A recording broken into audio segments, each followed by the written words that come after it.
As I'm working these problems, I do want to point out that I am going to do it just a smidge different than the Springboard book did. I won't be doing this step. And it's not that there's anything wrong with that step. I just think it makes it harder than it has to be.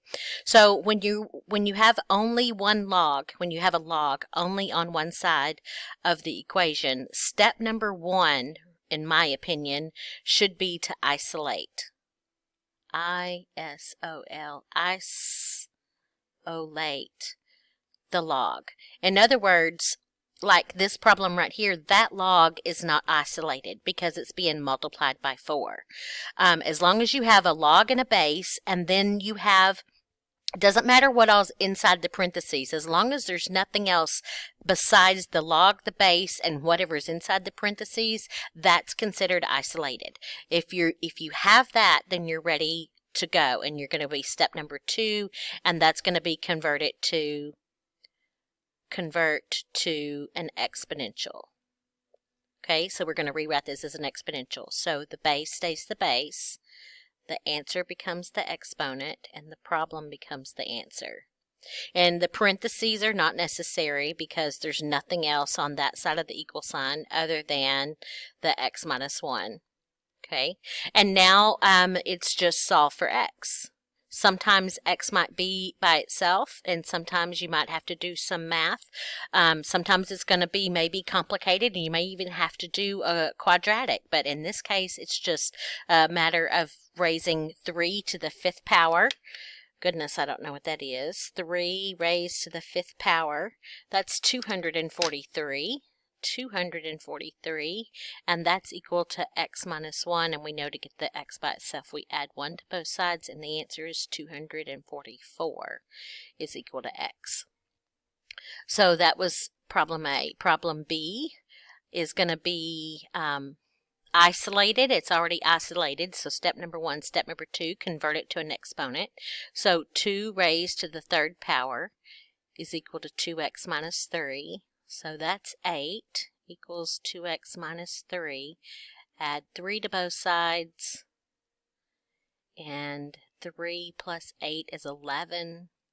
Divide both sides by 2, and x is equal to, what is that, 5.5. And go ahead and pause it and see if you can work C by yourself. I am going to warn you that step number 1 is going to be to isolate the log. So step number 1 on problem C is going to be to get rid of that 4. So did you get 2.46? Something close to that?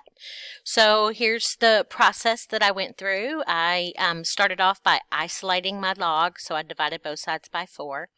Natural log of 3x is equal to 2. I rewrote the natural log as an exponent. You have to remember that the base of a natural log is e.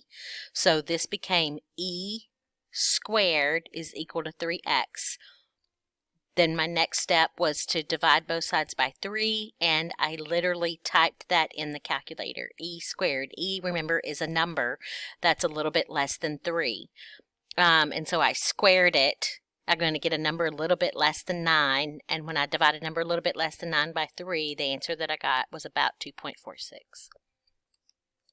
Now, if you cheat a little bit and look ahead to this next set of problems, there's supposed to be 1 log on each side of the equal sign, but this problem right here actually is not 1 log on each side of the equal sign. It's just 1 log.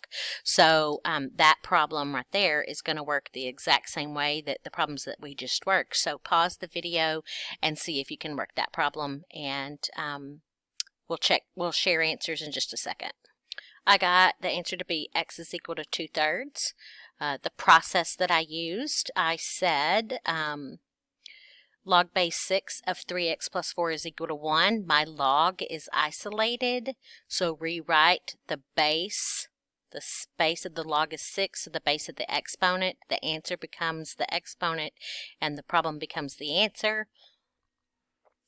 6 raised to the 1st power is just 6. Now I begin my simplifying by subtracting 4 from both sides, which gives me 2 equals 3x. Divide both sides by 3, and x is equal to 2/3. I leave it 2/3 because I know when I divide 2 by 3, I get .66666666666 repeating, and if I don't have to round, then I don't want to. So 2/3 is the way to write it as an exact value.